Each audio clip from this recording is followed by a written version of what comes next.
15장 31절에서 34절 그리고 41절 말씀을 갖고요. 복을 받은 사람들이라는 제목으로 같이 오늘 말씀 나눠보겠습니다.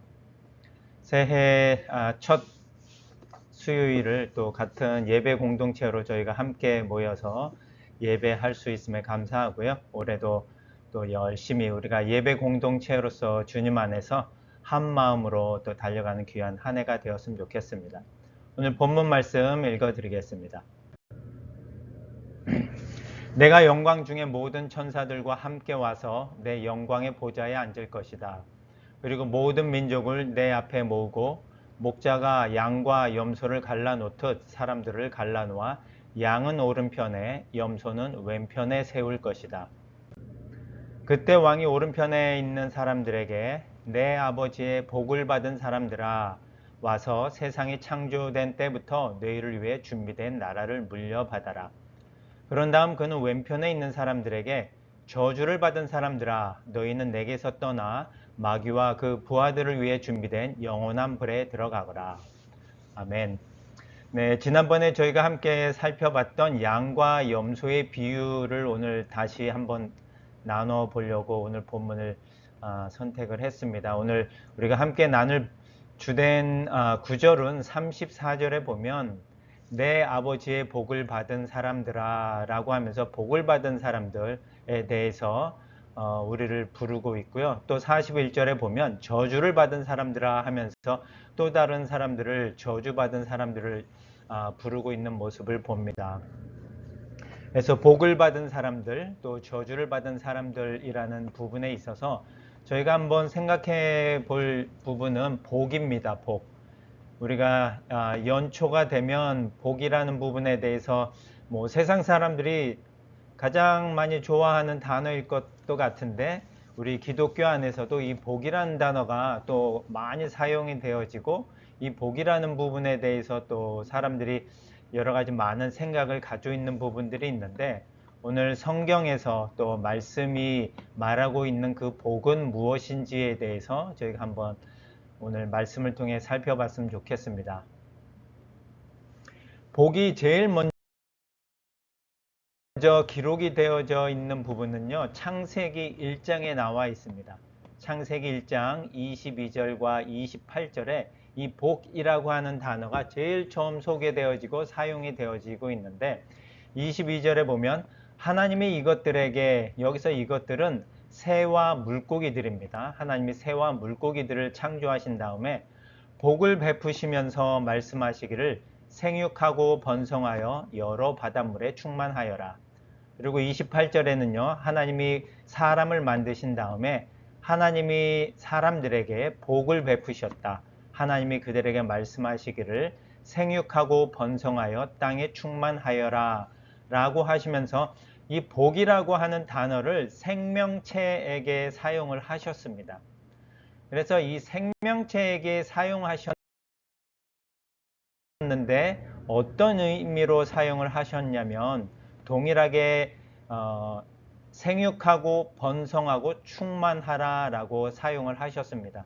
사람들에게 향하여서도 생육하고 번성하고 충만하라 라고 하는 것을 복이라고 하는 단어를 들어서 우리에게 설명을 하고 계신데 그러면 여기에서부터 복이 무엇을 의미하는지를 우리가 알 수 있습니다. 바로 이 복이라고 하는 것은 풍성함을 말하고 있는 것이고 그 풍성함이 공간이라고 하는 곳, 우리가 살고 있는 곳을 가득 채우는 것을 복이라고 하나님이 설명을 하고 계신데 무엇으로 가득 채우냐 하면 하나님이 주신 생명으로 생육하고 번성해서 우리가 살고 있는 이 공간을 충만하게 풍성하게 가득 채워라 라고 하는 것이 창세기에서 우리에게 말씀하고 있는 복이라고 하는 개념입니다.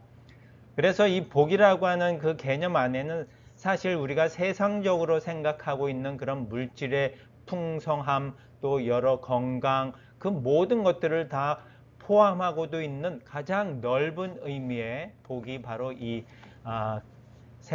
개념일 수 있습니다. 그래서 중요한 것은 복이라고 하는 것은 창세기에서 우리에게 가르치는 것은 하나님이 주신 그 생명으로 풍성하게 우리의 공간을, 우리가 살고 있는 것을 가득 채운다라고 하는 것이 하나님이 우리에게 말씀하시는 복입니다.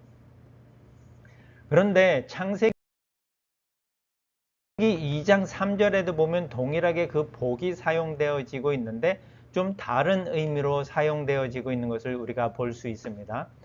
2장 3절을 보면 이렇게 기록되어져 있어요. 이렛날에 하나님이 창조하시던 모든 일에서 손을 떼고 쉬셨으므로 하나님은 그날을 복되게 하시고 거룩하게 하셨다.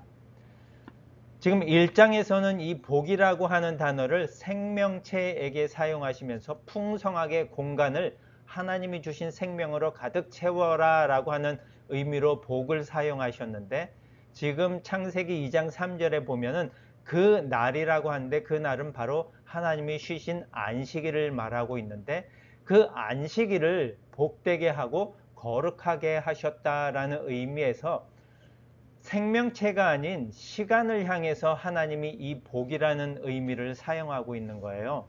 그래서 그 시간을 풍성하게 채우는데 무엇으로 채우냐면 거룩하게 채우는데, 하나님의 임재하심이 있는 곳에는 거룩함이 있어서 하나님의 임재하심으로 그 시간을 풍성하게 채운다라는 의미에서 복을 사용하고 있습니다.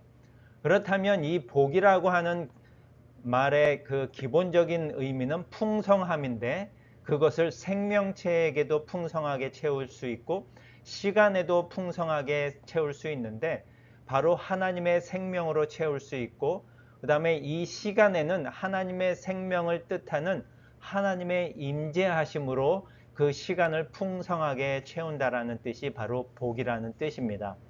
그래서 우리가 복이라고 하는 것을 전체적으로 우리가 살펴본다면 바로 하나님이 말씀하시는 그 복은 하나님의 임재하심으로 우리의 공간과 시간을 가득 채우는 것이 바로 복이다라고 하는 뜻을 우리에게 말씀해 주고 있습니다.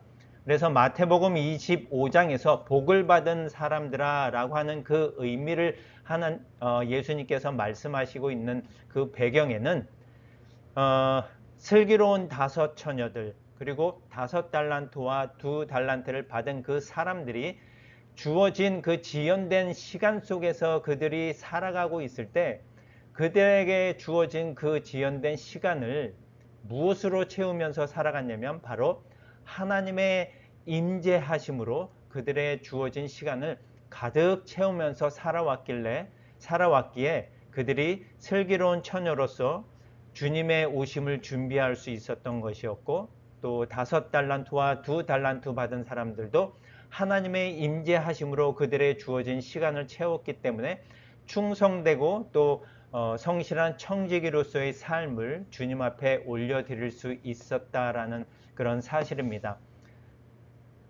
주님이 부재하시고 함께 계시지 않았던 그 시간이었지만, 이들은 다른 사람들과 다르게 주님이 안 계시었던 그 시간을 바로 하나님이 임재하신다라는 그 의미를 담고 시간을 채웠기 때문에 그들에게 주님께서는 심판날에 복을 받은 사람들이다 라고 부르고 있었던 것입니다.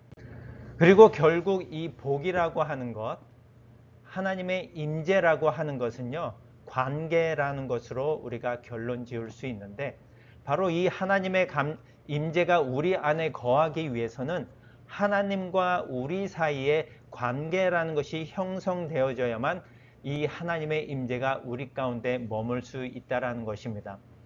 요한복음 내에서 계속해서 말씀하고 있는 부분들, 포도나무의 비유들, 우리가 포도나무의 가지가 되어서 포도나무에 붙어 있어야 되는 그러한 관계가 바로 하나님의 임재가 우리 가운데 늘 지속적으로 이루어질 수 있다는 사실입니다. 우리에게 주어져 있는 이 지연된 시간을 우리가 하루만 사는 것이 아니라 하나님의 임재로 지속적으로 끝까지 살아갈 수 있기 위해서는 바로 하나님과 우리와의 이 관계가 지속적으로 이루어져야지만 하나님의 임재가 우리 가운데 계속 이루어질 수 있다는 사실입니다.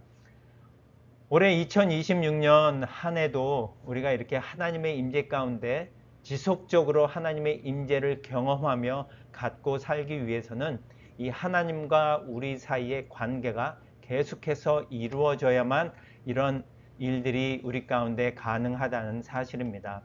하나님과의 이 관계를 위해서 매일매일의 기도와 또 묵상과 찬양과 이러한 일들이 우리 가운데 올 한 해도 지속적으로 이루어질 수 있는 저희 모두가 되었으면 좋겠습니다. 기도하시겠습니다.